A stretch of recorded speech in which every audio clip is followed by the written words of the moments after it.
everyone, I'm Laura Dishman, and welcome back to a new normal of the studio. You might notice I am not in my usual place. I'm in my humble abode, just like you all due to the quarantine. But it doesn't stop me from giving you this week's current information. Stay tuned for a Tiger update, alerting world news, a perplexing quick cue, and some bloopers only on this episode of The Studio. Shut up and sit down.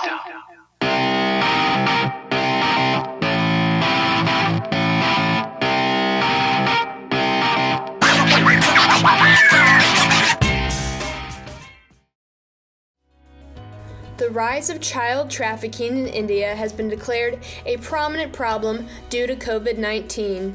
In India, children are allowed to work from the age of 14, but only family-related businesses and never in hazardous conditions.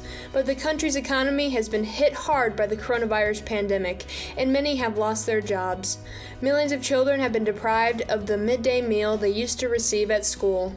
Young people are being forced and persuaded to leave their homes and be exploited without pay.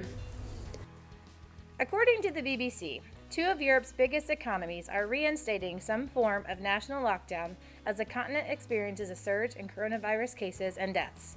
Starting today, people in France will only be allowed to leave home for essential work or medical reasons. Germany is imposing a less severe national lockdown starting Monday by locking down restaurants, bars, gyms, and theaters. On a positive note, entrepreneur Carol Rosenstein has created a successful business called Music Men's Mind. This nonprofit organization has created 20 bands that have improved the quality of life to more than 200 people. When COVID-19 hit, Rosenstein moved her organization online. Participants meet virtually several times a week to play music together. Mounting scientific evidence shows that listening and playing music is beneficial for people with neurodegenerative diseases. Musical engagement can reduce moments of confusion, disorientation, or agitation.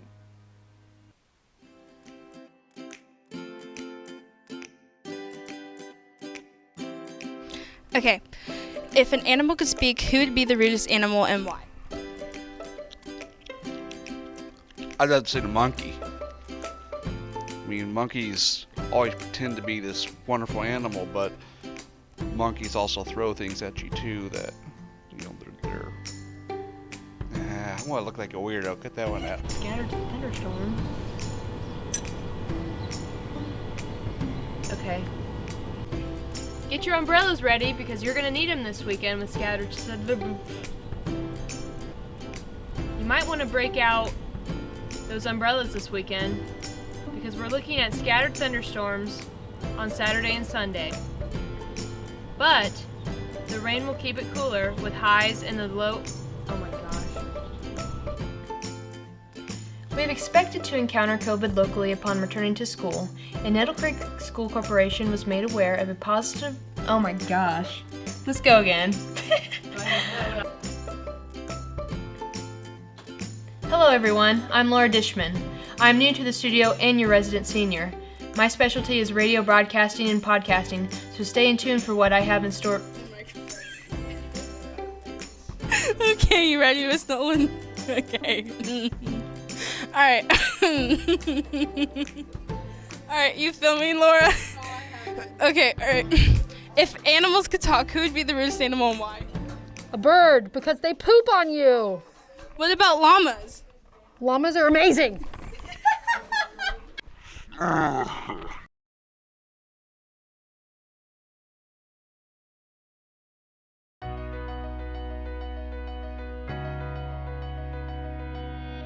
Hello, Tigers. We miss your smiling faces here at school. We totally understand that going virtual can be difficult. Please know that we are here to help you in any way that we can. Your teachers are working hard to deliver your lessons to you. Please listen carefully to the following virtual expectations that will help you to be successful when we are learning online. Identify a quiet and comfortable space for virtual learning. Please check your Google Classroom and email when it's time for class. Doing so will allow you to find out assignment expectations. Please be present for the entire class or until your teacher dismisses you.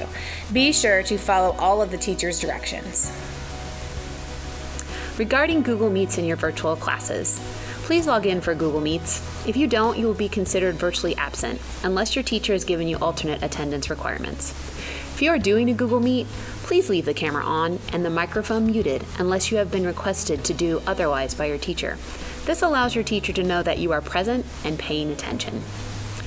Keep the Google Meet chat comments to questions about class information or questions about assignments. All comments need to be school appropriate. Please make sure that you are being respectful to everyone who is participating. Please don't make noises or be distracting in any way if your teacher has asked you to unmute your microphone. Doing so could result in you being removed from the Google Meet by your teacher, and your name will be referred to Mrs. Locke or Mr. Tyner.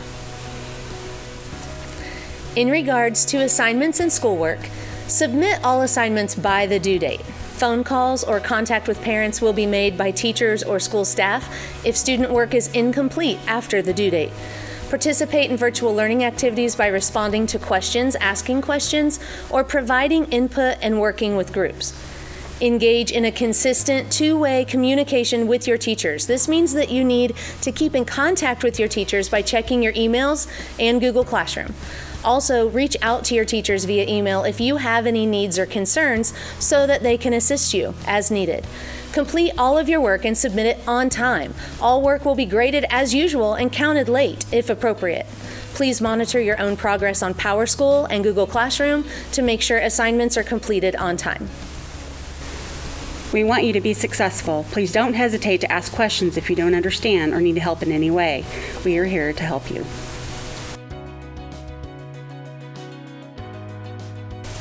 The studio crew has created a website for students to check out any upcoming events or announcements. Just go to the link at the bottom of your screen and you can access daily information.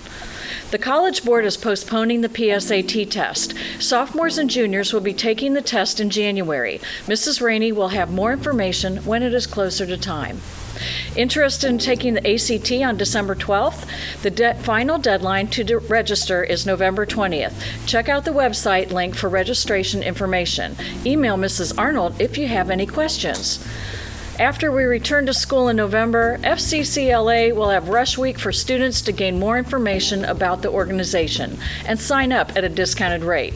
Be on the lookout for more information when we return from virtual. Mrs. Masters would like for students interested in joining an academic team to email her that you are interested. She will then send you a Google Classroom invite. This year's theme is The American Woman, 1920 to 2020. Any high school boy or girl who is interested in swimming or diving, please pick up an information sheet from the office or contact Ryan Hill, Bryce Lamar, or Ella Nicholson. The National Honor Society induction ceremony will be a virtual ceremony on November 5th at 6:30 p.m. Members and inductees can find more information regarding the ceremony on Google Classroom. Check back often for new updates. Last week, students made kindness nominations for a schoolmate who they observed in a daily act of kindness, standing up to bullying or promoting kindness in some way. Of those who were nominated, we did a drawing and have 3 winners. Winners will have a gift waiting for them when they return to school in person on November 9th. The winners are Addison Payne, Ella Logston, and Hannah Ridge. Congratulations and thank you for spreading kindness. Due to COVID concerns, there will be no TEC banquet at Willie and Reds this fall. Coaches who select all conference players through voting and/or meeting will be contacted to give their selections for those awards. Winter Guard practices will begin on Tuesday, November 10th after school at the elementary. If you're interested in joining, just pop in and join this very unique performance group. Quentin Osborne, a junior, and Quade Mall, a sophomore, qualified for the Shelbyville Semi-State in cross country by being one of the top 10 non-advancing runners in the Rushville Regional. They advanced as individuals to represent the Hagerstown Tigers. Quade ran 9th overall at regionals, one of the best finishes for boys in the past 13 years, and great job to Quade. The boys ran well at Shelbyville with the toughest semi-state because of the many large Indianapolis schools that funnel into it. Quade finished 85th out of 180 runners with a time at 17 minutes 6 seconds. Quinn finished 119th in 17 minutes 34 seconds. Congratulations, gentlemen. Great job.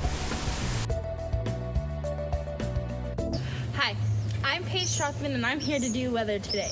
This isn't my normal scenery, but we'll make it work. And as you notice, this is my partner in climb, Fluffy. So today is gonna be partly cloudy with the highs in 48. Since we're doing online at home, I think it's perfect for us to all just stay inside, stay safe and warm. Tomorrow on Saturday is also going to be the same as today, but with the highs of 58. For me, I think I might stay home, relax inside, and put in a good movie and watch and drink apple cider. And finally, Sunday will be windy with the highs at 46. I hope everyone has a wonderful weekend and you stay at home and stay nice and warm, and also please stay safe and social distance from everyone. I'm Paige Strothman and this is the weather. Now on to Quick Cues. Welcome back to another segment of Quick Cues.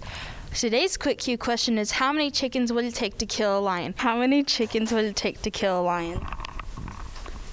What? How many chickens would it take to kill a lion? A lot. At least 2. Why 2? I don't know. 1. Just 1. Why 1? Because there's really strong chickens. How many chickens would it take to kill a lion? I'd probably say all of them. 50. I don't know. I mean, a lion's huge, a chicken's small. I don't know. 3. 3? Why? Because the lion's stronger than the chicken. How many chickens would it take to kill a lion? 5. Why? Because they're scrappy.